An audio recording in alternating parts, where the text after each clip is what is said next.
there's a feeling that you get when you learn something new, or you notice yourself doing something that you thought you could never do. Males often view the kitchen as a no-go area because we've never been made to feel comfortable in that space. If we can be an example of men learning at the same time as teaching and being vulnerable and not getting everything right all the time, like the point is you don't have to be perfect, you can just try. And when you try, you might get something right, and it's those moments where you get something right that makes it all worth it.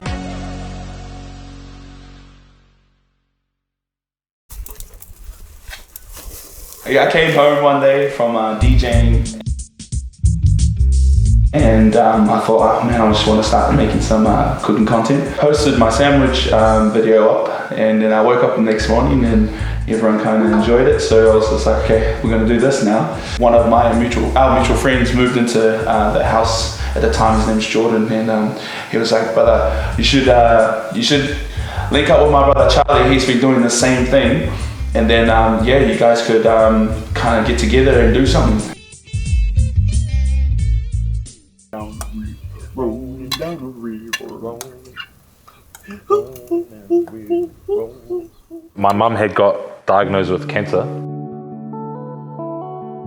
I was supposed to be sort of out traveling the world doing my thing, and I made the decision to come back and live in New Zealand for a bit and live with her. And then hurt my back, had to get back surgery while I was here, and that was cool. So I was living with mum, back surgery, just lying around like not really doing much, just recovering. And I was like, I need to teach myself how to cook some stuff that makes me excited, because my mum was such a mean cook. I get everything that I know how to cook from my mum. Fast forward to the end of 2019, my mum passed away, and that was like a big shake up for me of everything in life was put into perspective. And I was like, wow, I was working in a job doing sort of corporate sales, and I was like, this is not me. So I'd rather just find something that I love, and I had actually found that doing food. And so it was just kind of snowballed effect from that. I was like, well, mum kind of gave me the perspective of, do something that you love.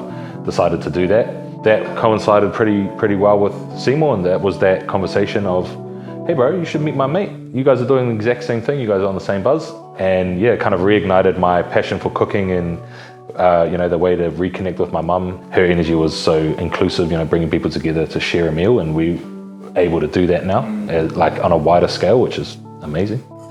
We're making a coleslaw because coleslaw we find goes quite nice in chicken burgers, which gives you a little hint of what we're going to be doing for our next couple pop-ups. Chicken burgers. Shall we show them what we've got in here? Yes, sir. Here you go. Kakariki. We've got a thing for kakariki, don't we? Aye. I think it is so important for all New Zealanders to have an understanding of te reo and te ao Māori, about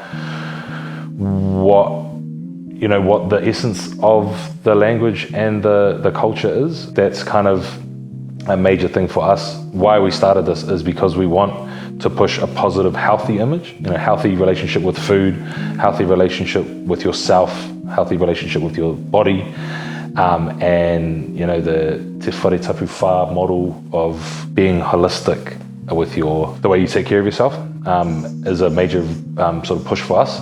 So te reo kind of as a language, it's built around that stuff, and I'm speaking as someone who has a small understanding, but the more I learn, the more I feel connected to the country. I think it's really important for us, anyone who's gaining a social media following, to decide what voice they want to have, and that's the voice that we want to have. And learning more about the language, it just fits with the message that we want to push.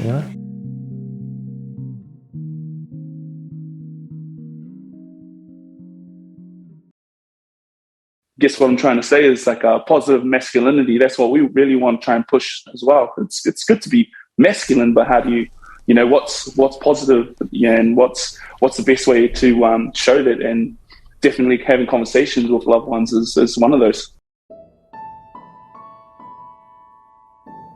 while we don't have all the answers about like what masculinity should be or what positive masculinity should be, I think the essence of it is being vulnerable and being kind and being empathetic. We've been conditioned to think that empathy, kindness, vulnerability is weakness, and because of that, anytime that you show those in a situation that's kind of unsafe, you'll get mocked for it. And unfortunately, that environment was really bad for emotionally unstable people.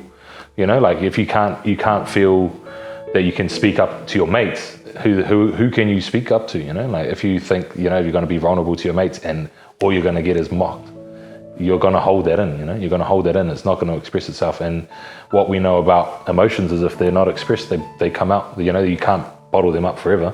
They'll come out in a way. You know, usually in a violent way or a you know, a destructive way, where because we don't have any other outlet, you know, that's kind of all we know.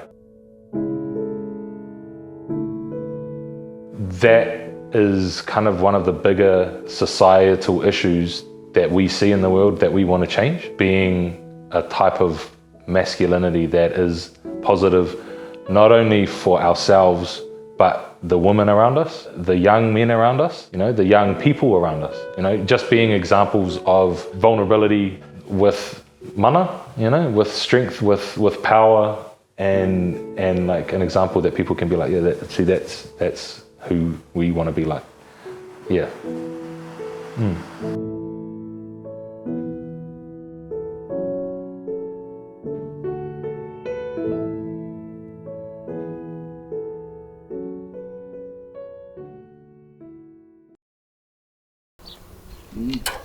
Oh,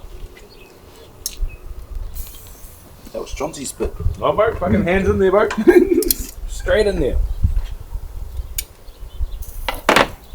Yeah, my cuz. Shut, bro.